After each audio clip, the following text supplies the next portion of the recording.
The sweet and sour mix used to be the worst thing in your cocktail. Today, it might just become the best. Let me show you why, as we make the Super Cordial. Tell you why I think it's great. Show you how to use it in basically any sour cocktail. And compare it to the alternatives. And when we reach the bottom of the glass, I'll show you how you can make it even better, or at least prettier. If you like modern hacks to make your cocktails better, make sure you're subscribed and click the bell icon so don't miss future episodes. Now, it's cocktail time. It's cocktail time. You might think the infamous sweet and sour mix was born in the 70s, together with the bright green Midori, but the first sweetened concentrated fruit juice was patented way back, 1867. Rose's Lime Cordial, created by Lachlan Rose, was also a key ingredient in the classic gin cocktail, the Gimlet. But first it revolutionized how the British Navy used lime juice to fight off scurvy, because the cordial didn't spoil on long voyages like fresh citrus would, and since it was preserved with sugar instead of rum, it quickly became popular on the wider market as well. But the bottle combination of sugar and citrus really took the cocktail world by the throat a century later. The sweet and sour mix was the king behind the bar in the 1980s and the 90s. Some people call that the dark ages of cocktails, and bottled citrus is a big part of that. People describe it as very sweet, with a bright Gatorade-like neon green color and an artificial, oxidized citrus taste. Who knows how much of that memory is PTSD from having too many Amaretto Sours in those days. Store-bought sweet and sour these days doesn't have that bright green color, but the bottle is still as imposing as ever. Its ingredients are a mix of lemon concentrate, different citrus flavorings, fresh juice, and preservatives. One thing that's certain is that this thing made the bartender's life easy. No need to squeeze citrus, you had a single bottle that did the job of 2 or more ingredients and it was consistent. So can we find a way to keep that without sacrificing brightness and freshness? We'll find out. But first, let's use this bottle for what it was originally intended, a staple cocktail from that era, the Midori Sour. I'll make this in a shaker, but I even saw a bunch of recipes where they build it straight in the glass over ice. Following the recipe from Midori's website, I'm going with 1 part Midori and 1 part sweet and sour mix. I saw different ratios online, and some also add a splash of soda water. I'm just shaking and straining over ice.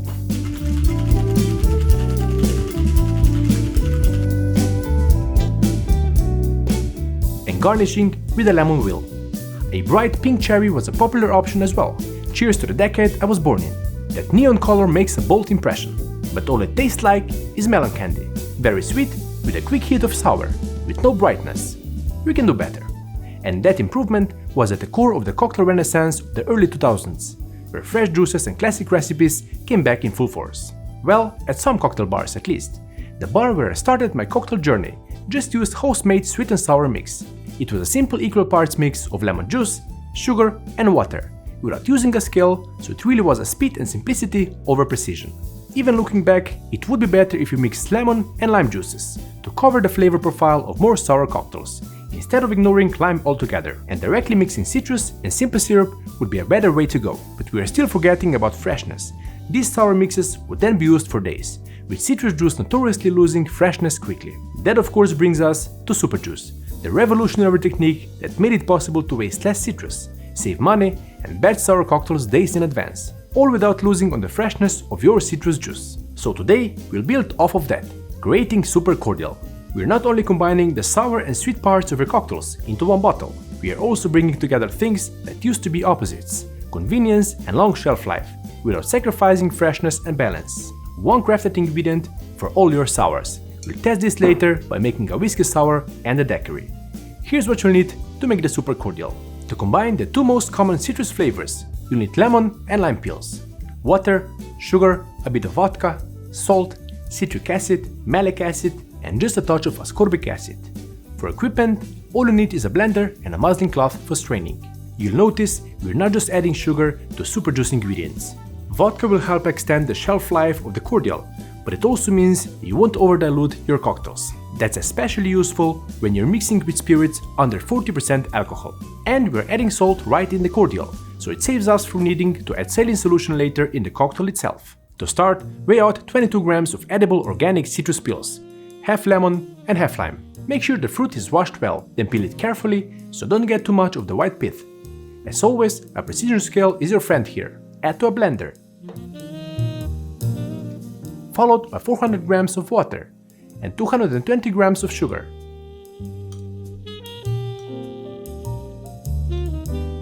Next, it's 4 ounces or 120 ml of vodka. If you want to make this non-alcoholic, just replace this with water as well. Add in the salt, 1.2 grams. Finally is the acids, 19.2 grams of citric acid, 9.4 grams of malic acid, 0.3 grams of ascorbic acid. Then close the lid and blend on high speed for about 1 minute. We intentionally didn't add any of the lemon or lime juice to make sure we're getting the best shelf life possible. Remember, the flavor comes from the pills, and we added the right amounts of acidity and dilution. And to make sure you always get the rich amounts as well, no matter how much cordial you need. Check out the cordial calculator on kevincoz.com. Once the super cordial is fully blended, just strain the liquid through a muslin cloth to remove the solids. Don't rush this step, but you can give it a gentle squeeze at the end to extract as much flavor as possible. Pour the finished cordial into a clean bottle and add a label. Store this in the fridge, where it will stay fresh for weeks. I've even kept a bottle of super cordial at room temperature for a month, and it was still good, but keeping it in the fridge is always a better idea. Before we test this side by side with its rivals, including a combination of freshly squeezed juice and simple syrup, let's first show how easy it is to make a variety of sour cocktails by using super cordial. First up, the Daiquiri, the quintessential rum sour cocktail. With both sweet and sour components taken care of, I'll simply combine 2 ounces or 60 ml of white rum and 1¼ ounce or 37.5 ml of the super cordial. As I'm shaking this, you can enjoy the beautiful pattern on this vermouth tie, an exclusive collaboration between Cocktail Time and Broken Bartender, available now through the link in the description, together with more awesome Cocktail Time merch. Then it's time to double strain into a Nicanora glass. Next up, the whiskey sour. The ratio for spirit and cordial is exactly the same, 2 to 1¼ but instead of using egg white and keeping with the theme of fast and easy without sacrificing quality, I'll add half an ounce or 15 ml of egg white, a vegan egg white alternative. Instead of dealing with raw eggs, you just have to shake the bottle and give the cocktail a good shake, and you'll end up with a sour that has a perfect foamy crown, every time.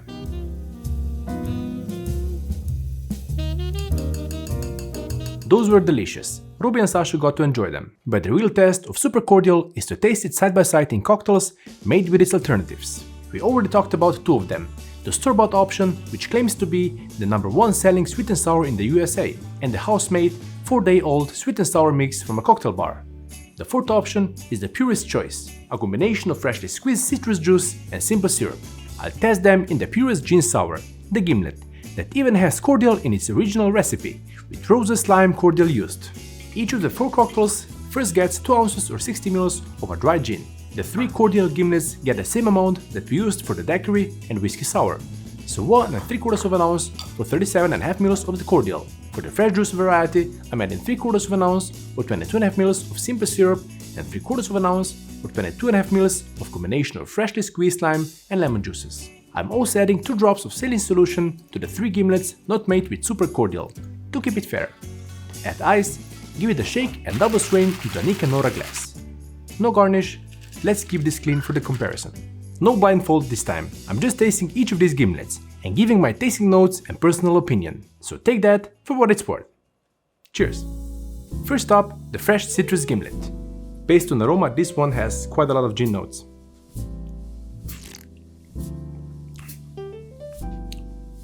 The sweetness is there, sourness is there, so I think it's a good gimlet. I would take this anytime. Next one is a super cordial, right? Okay, yeah. So here, the citrus aroma is much more present than on the first one. The same goes with the taste. So less gin. It's still there, but quite less. It's nice. So, if I would have to decide which one is best, I like both of them for the individual aspects. This one is gin forward because I like taste of gin, and I also like taste of citrus. Yeah, I like both of them. Hard to decide. Next one is the nostalgia one, right? The one from cocktail bars. So.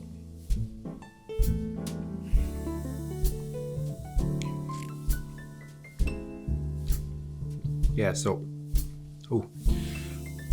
Here we can start getting this a bit oxidized taste of citrus.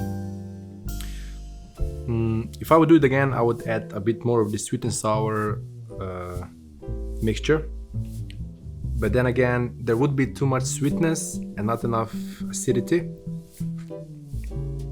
So for sure, this mixture of 1 to 1 to 1 need to have a bit more rebalancing. More sourness to the mixture, less sweetness.